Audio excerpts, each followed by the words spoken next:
তো এই যে বন্ধুরা, আমরা কিন্তু চা খাওয়ার পরে ঘরে চলে এসেছি। এখন হচ্ছে মামামকে পড়াবো, তাই তো পাপা? তুমি পড়বে তো?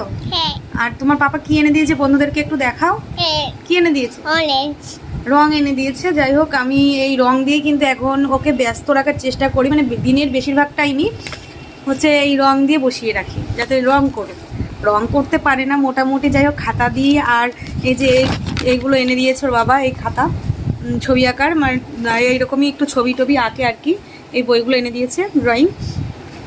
তো এইগুলো দিয়ে এখন খুব মানে ব্যস্ত রাখার চেষ্টা করছি। তো বেশ ভালো নিয়েই বসে থাকে, বেশিরভাগ টাইমে রং পেন্সিল দিয়ে বসিয়ে রাখি।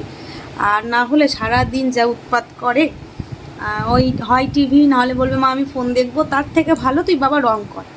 তো যাই হোক, রং দিয়েই এখন বসাচ্ছি বেশিরভাগ টাইম। আর এখন আমি কিন্তু একটু পড়াবো। সকালবেলাটায় খুব বেশি টাইম পাই না, রান্নাঘরে থাকতে হয় আর রান্নাবান্না করি। আজকে রান্নাবান্না সেরকম নেই কিছু, ওই জন্য মাম্মামকে নিয়ে পড়াতে বসেছি। তো ওকে পড়াবো, তো চল।